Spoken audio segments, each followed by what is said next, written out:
businesses. It is very, very, very, very common within people who do buying and selling, especially in the market, even online. Now, you would experience where people will send fake alerts to you a lot this period. You will experience where people will say they've sent money, you will receive it, you will get an alert, but you will not see it in your banking app. Any money sent to you that is not reflecting on your bank app is not and has not been transferred. Stand your ground. Do not release that goods till you see the money reflect in your bank account. Why? There are fake alerts. There are fake transaction successful templates. I don't know how they do it, that they will stand there and your name, everything will appear. So please, to save yourself, we are already suffering enough in this country for anybody to come and add more to your problems. So therefore, don't allow anybody use you to shine. If anyone comes into your shop or buys something from you, and maybe they buy something worth 10,000 naira and they now make this transfer, and the next thing you're receiving an alert of 100,000 naira, and then they go saying, I wanted to send 10,000 naira, I now mistakenly put extra zero. It's a lie. There are times when there will be such errors, but when this person is now asking for a refund and they now provide you with a different account details from the one they used to send you that money, that is your red flag. Don't agree. If they cannot provide you with the account details that they used to transfer that money out of their to you, then you can't do, what are you saying? Why do you want to put me into trouble? Because we have heard of cases whereby people will do this, and then you will now, they say they wanted to send you 100 and they now send you 1 million, and then they'll say you'll refund my 900. They'll give you a different account number. See you and jail. EFCC will come for you. We will not be victims of fraud this period, in Jesus' name.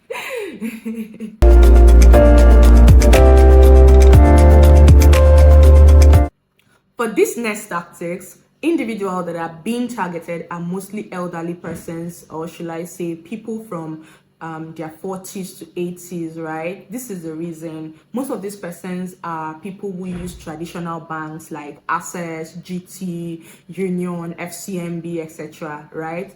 And because they are really not so savvy with using apps and all of that, they are the ones who fall victims the most. So what I want you to do is, if you ever come across this, share with your parents, your aunties, so they don't fall victims, right? So there are different ways. They either send you text messages or they call you telling you that your bank has issues, or you try to make a transaction and they want to help you block it, and before you know, your account is wiped. That's one. Two, this one, I have had lots of persons fall victim of this next one. They call you and they tell you that either your daughter, especially when you're an elderly, in fact, this one is not only elderly people they target. They would call you, your sister, your daughter, your friend, your father is in the hospital and they need money. And probably this person is there to you, and then you start panicking, and the next thing, you're sending money to these people claiming they are doctors, that they need to save a life. And because they make you panic, and when you do things out of panic, you just do things without thinking when you're in that panic mode, right? And I'm going to narrate this experience. My own dad went through it and he lost money. Now, I don't know how these people knew that my dad just ordered some equipment. He's a med lab scientist. So he just ordered some equipment, and this person was coming to install with the equipment. They were coming to install it in his lab. And The next thing, my dad received a call from another number saying that that he is this person and he is stuck, and the police held him and they're asking him for so amount, and he doesn't have that cash with him. My dad should send him 80,000 naira to sort himself out. And my dad didn't know that it wasn't the guy. My dad sent this money only for in less than 5 minutes for this person to appear. And my dad was like, I don't understand. Weren't you the one that just called me? And he was like, no, he never called my father. They checked, investigated, and it was true. So we don't know, either probably from the sites he ordered from, maybe someone had the back-end data or something. We do not know. But before you send that money to someone claiming that there is an emergency, if it's via WhatsApp, make a call directly to that person's number first. If you cannot reach the person, call someone that you know that is around this person to be sure. Because I would not now say, oh, if such a call coming now, you should not. It's okay to go ahead, but before you do that, get your findings. If it's your mom, you tell your mom that before you do that, maybe somebody call you and tell you that so person, call me first, or call. That's what you tell them. That's how you advise them, because they target these elderly people because they know that they will panic. Especially when you call, your daughter is sick in the hospital. She wants to, oh, your daughter was involved in, oh, your daughter, oh, the one that I even saw that even annoyed me was they called and said, I'm your daughter's husband. Your daughter wants to do CS. We need money. This one. Or no, the doctor called and said, oh, your daughter is in the hospital. She wants to give birth. And truly, this woman's daughter was pregnant. And then she was like, okay, what about the husband? And the husband just left her and said he was going to look for money and he has disappeared. But your daughter gave me your number.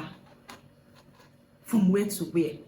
And this woman just panicked. And instead of calling the husband first, she sent this money. And that was how she lost over 100,000 naira to these fraudsters. These people are not sleeping. They are always looking for new ways to fraud people, defraud people, and cheat people. You just have to be careful. You don't want to lose money. There are lots of stories out there with people who have been victims of these fraudsters, right? And I just want to encourage you, drop a DM if you've ever experienced any of this, because you never know who is reading it and who is learning from your experience. This one that I'm about to share with you, I almost fell victim. I almost fell victim till I started making some calls. That was when I realized that in fact, it was me and my dad. So a friend of my dad, a professor, messaged my dad on Facebook Messenger that he had something for him, and he would want him, because this person is a professor in the university, it's federal university, and he said to my dad that he would want my dad to supply him a certain number of computers, and if my dad knows who can deliver the job, so my dad can also get a cut. So I think the person even mentioned, can your daughter. So it's surprising how the person even knew that my dad had a daughter that was computer savvy in, or should I say that had a thing or two to do with computers, right?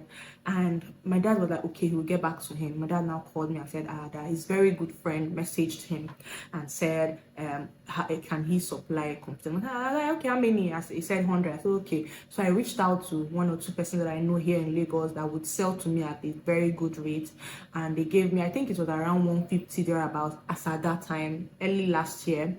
And I reached out to my dad. I said, this is the price. The person now sent a quote. And okay, he now said, message so person on WhatsApp. He gave my father the number and said I should message a person. So now they've transferred the conversation line from my dad to me. That was their biggest mistake. And I continued the conversation. I told him the price of each computer, and he said instead of 150,000, I should write 300,000 naira, and that when the money comes, we will split the profit. I said no problem. I've not seen any red flags yet, yeah.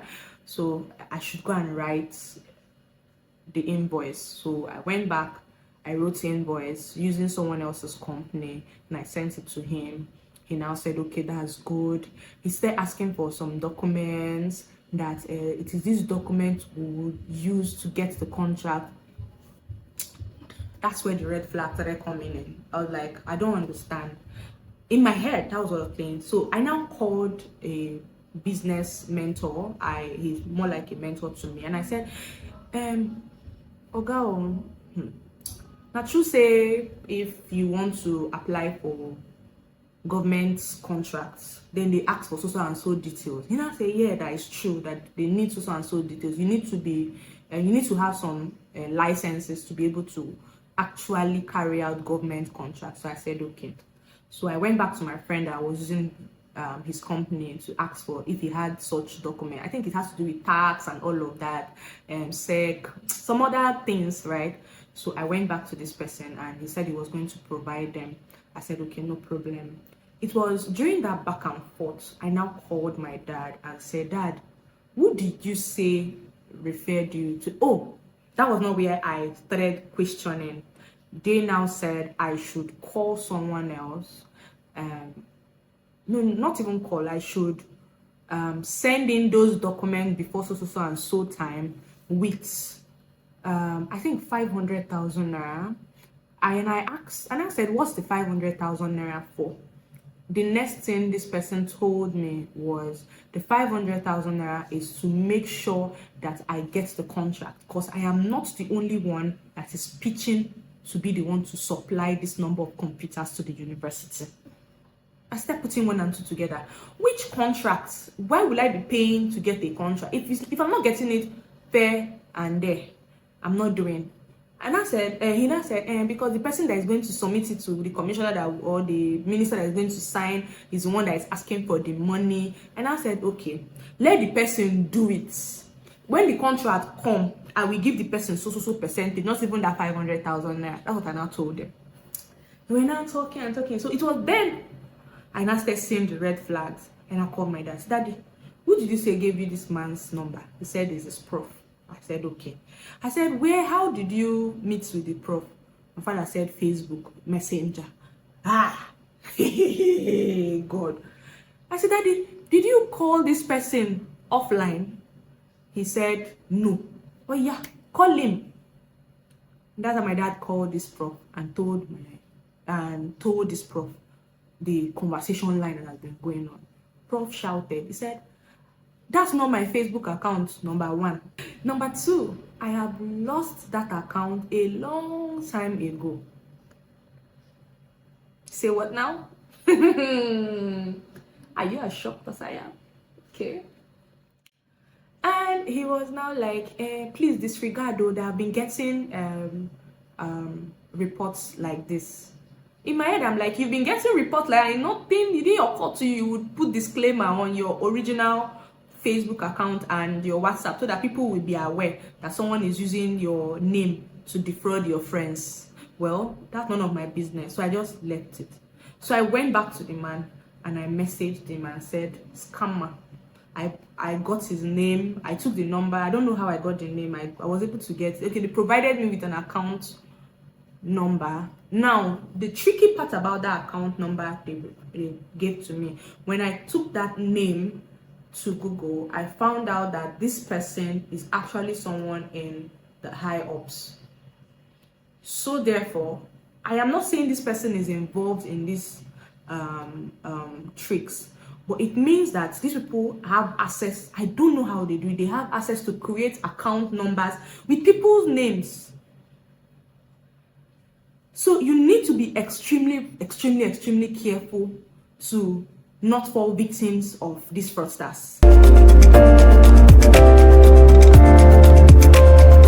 Another one that a friend and I also escaped was, we wanted to buy shoes on Instagram and we were so excited. The shoes were beautiful, the prices were fair. I think we got each of those shoes for around 15,000 naira. All those, you know, covered shoes, work shoes, yeah. And it was so they were so beautiful, and so we wanted to just take the opportunity. She was buying 3, I was buying 2, so we calculated, and then they provided an account number, and something in my friend just said, pick the name, the account name, and take it to Google. And she did. And posts that other people had made on Twitter about this same person came up. And that was how we knew this person was a fraudster.